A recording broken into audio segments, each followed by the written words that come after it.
लो student के एसन chemistry classes में आपका स्वागत है। कैसे बच्चों आप लोग। आज जो हमारा टॉपिक है वो है आप बाऊ का नियम। ठीक है, आप बाऊ का नियम फर्स्ट ईयर के लिए तो इम्पॉर्टेंट है ही है, साथ में इंटर के लिए भी इसमें इम्पॉर्टेंट है, क्योंकि इसमें इलेक्ट्रॉनिक विन्यास करना होता है जो कि P block, D block, F block intermediate classes में फर्स्ट ईयर में इंटर में इनऑर्गेनिक केमिस्ट्री में पढ़ना पड़ता है, इसलिए वहाँ पर इलेक्ट्रॉनिक विन्यास करना पड़ता है। तो साथ ही साथ इंटर के लिए तो वेरी मोस्ट इंपॉर्टेंट है ही, और फर्स्ट ईयर भी यहाँ पर सीखेगा साथ साथ। ठीक है, तो आइए आप बाऊ का नियम आज हम लोग शुरू करते हैं। तो चलिए शुरू करते हैं।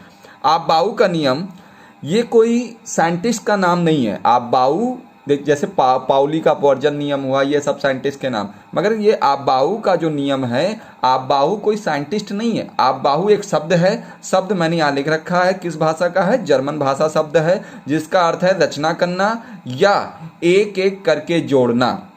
ठीक है, जर्मन भाषा का शब्द है, अर्थ क्या है, रचना करना या एक एक करके जोड़ना। आप बाहु का जो मीनिंग है। ठीक है, अब इसकी डिफिनीशन देख लें कैसे आप डिफिनीशन क्या है। प्रत्येक उपकोष में, ठीक है, उपकोष देखिए 4 उपकोष होते हैं, एस पी डी एफ। ठीक है, जो फर्स्ट ईयर में है वो नए हैं, उनको ध्यान देना है, इंटरमीडिएट के लड़के सब जानते हैं। 4 उपकोष हैं, एस पी डी एफ। प्रत्येक उपकोष में इलेक्ट्रॉन पहले निम्न ऊर्जा स्तर में प्रवेश करता है, फिर उसके बाद उच्च ऊर्जा स्तर वाले उपकोष में प्रवेश करता है। फिर से देखिए, प्रत्येक उपकोष में इलेक्ट्रॉन पहले निम्न ऊर्जा स्तर में प्रवेश करता है, उसके बाद उच्च ऊर्जा स्तर वाले उपकोष में प्रवेश करता है।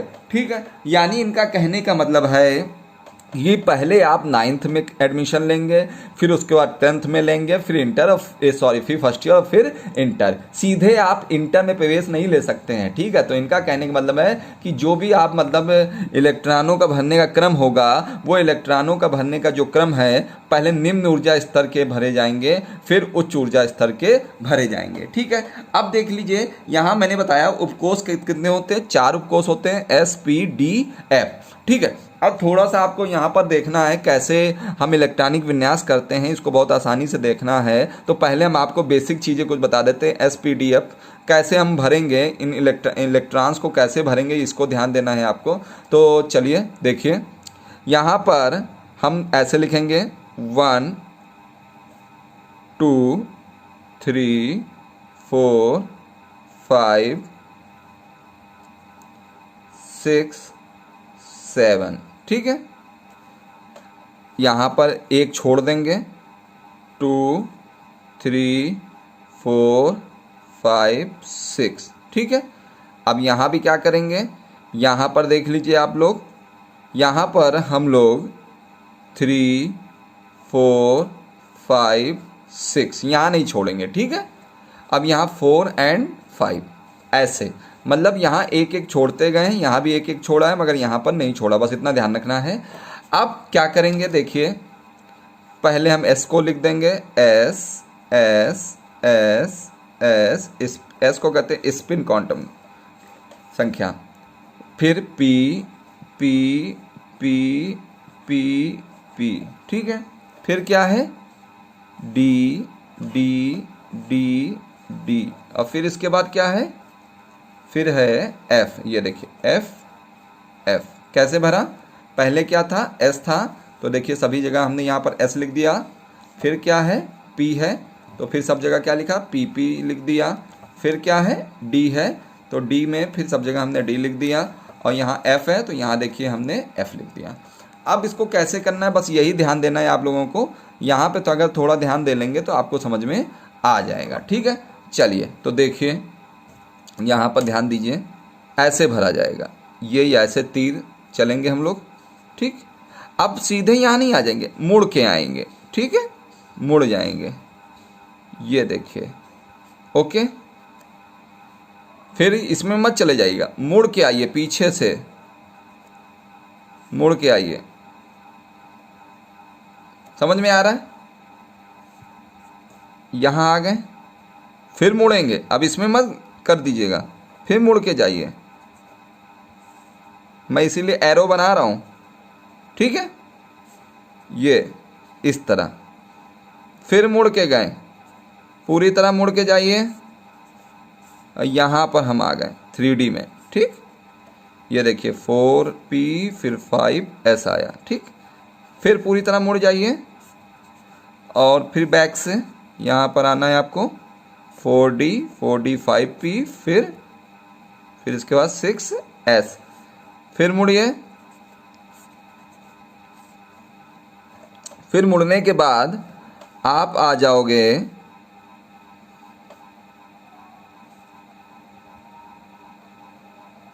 4F 5D 6P फिर 7S, फिर मुड़ जाएंगे,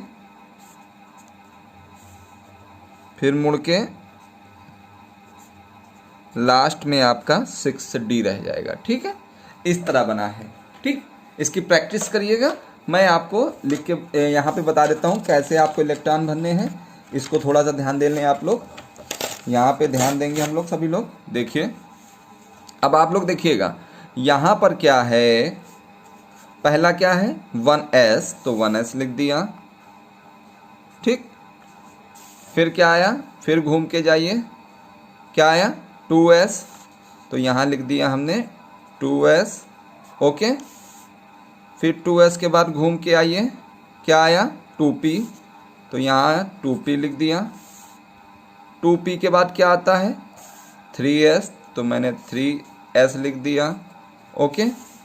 और 3S के बाद फिर घूम के आइए, यहाँ क्या है 3P और 4S, तो मैंने यहाँ पर लिख दिया 3P और 4S, ठीक है।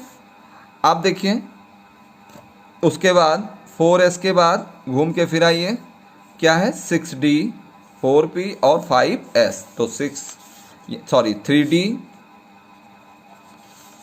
और 4P और फिर क्या है 5S, ठीक है।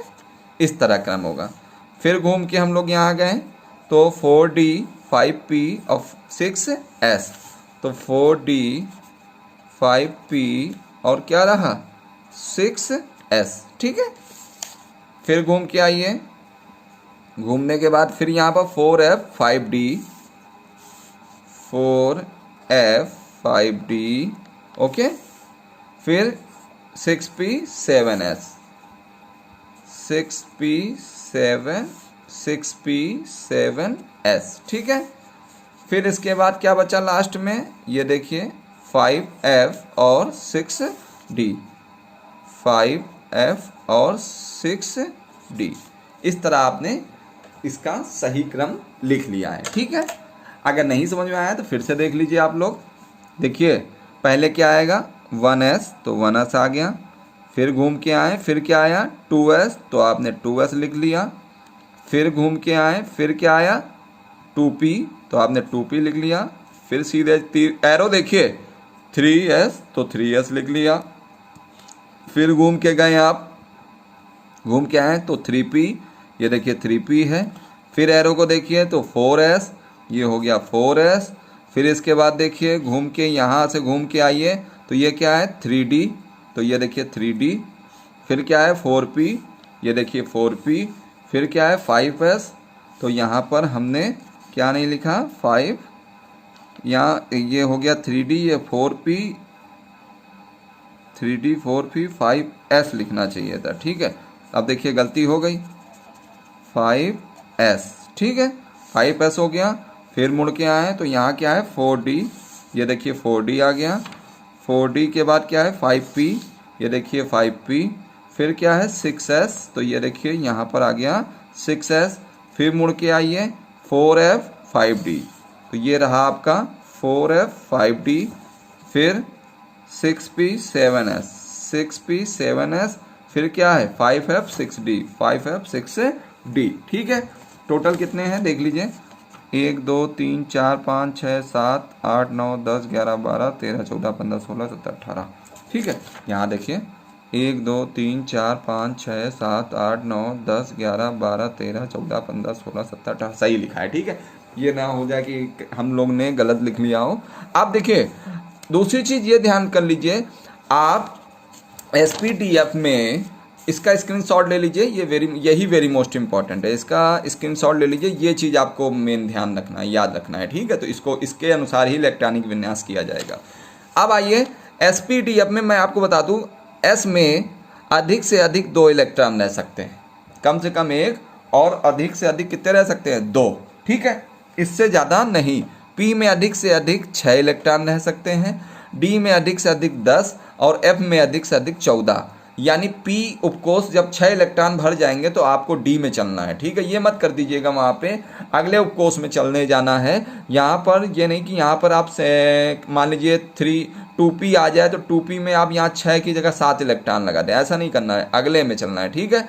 तो S में कम से कम 2 इलेक्ट्रॉन, P में 6, D में 10 और F में 14। अब एग्जाम्पल के माध्यम से समझाएंगे तो आपको अच्छी तरीके से समझ में आएगा। आइए एग्जाम्पल देख लेते हैं। मान लीजिए मैं 2 एग्जाम्पल ले लेता हूँ, यहाँ पर लिख देता हूँ SP, यहाँ लिख देता हूँ SPDF।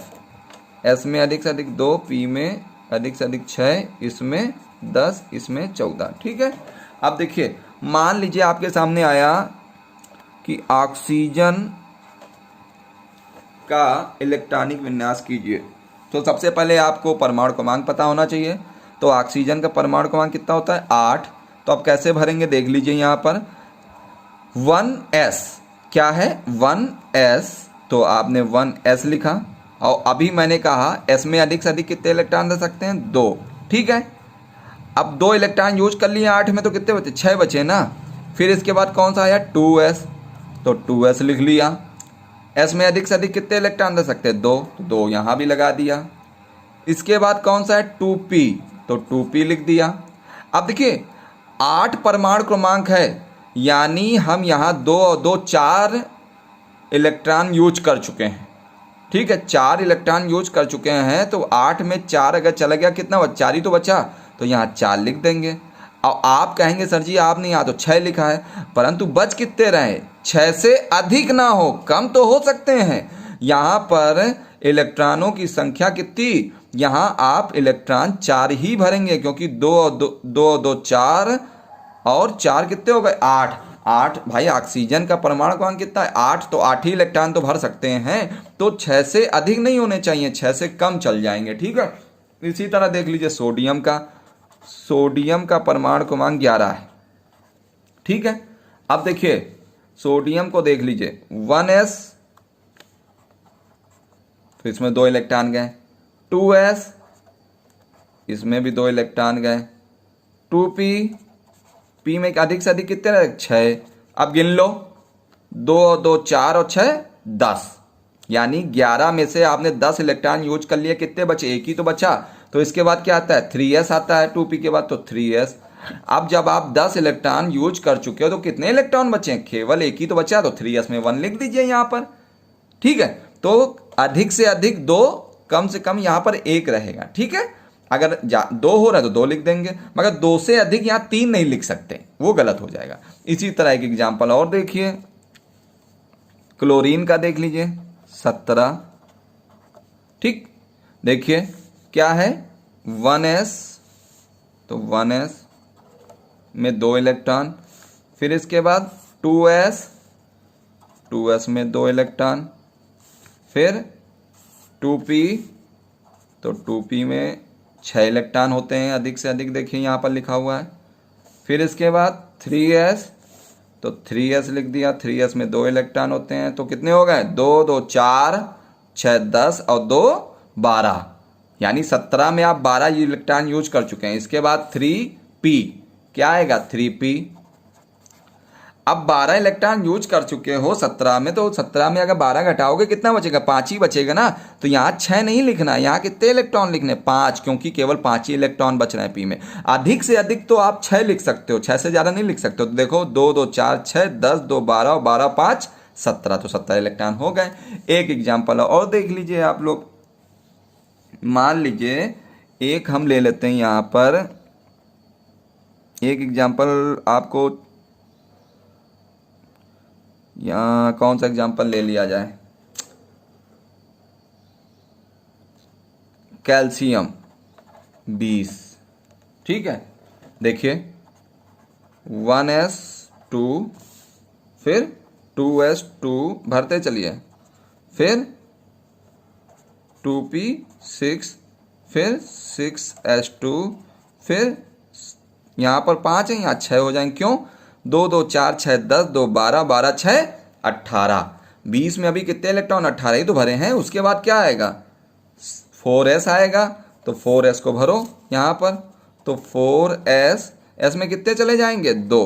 कितने चले जाएंगे? 2। गिन लीजिए, 20 इलेक्ट्रॉन होने चाहिए, 20 से ज़्यादा नहीं। 2 2 4 6 10, 2 12, 6 18, 2 20 है कि नहीं है? तो यहाँ पर एस में अधिक से अधिक 2 हो सकते, तो 2 यहाँ आ रहे तो 2 लिख दिया हमने। ठीक है, तो इस तरह आपको इलेक्ट्रॉनिक विन्यास बहुत सारे तत्वों को देख के उनके परमाणु क्रमांक देखना है और इसी तरह आपको करना है। इसका स्क्रीनशॉट ले लीजिए, इसी क्रम में भरना है। एस में अधिक से अधिक 2 रह सकते हैं, पी में अधिक से अधिक 6 रह सकते हैं, डी में अधिक से अधिक 10 और एफ में 14। ठीक है, तो मैंने जैसा कि बताया, आप बाहु कैसा शब्द है? जर्मन भाषा का शब्द है, जिसका काम होता है, जिसका अर्थ है रचना करना, एक एक करके जोड़ना। यानी जो इसकी डिफिनीशन देख ली जाए तो प्रत्येक उपकोष में इलेक्ट्रॉन पहले निम्न ऊर्जा स्तर वाले कक्षा में भरेगा, फिर उसके बाद उच्च ऊर्जा स्तर वाले उपकोष में कक्षा में भरेगा। ठीक है, तो इस चीज़ को ध्यान रखिएगा आप लोग, और ये बनाना, साथ ही साथ इलेक्ट्रॉनिक विन्यास करना। अगर आपको समझ में आया है तो चैनल को सब्सक्राइब करें, लाइक करें, ज़्यादा से ज़्यादा लोगों को शेयर करें। धन्यवाद। जय हिंद, जय भारत।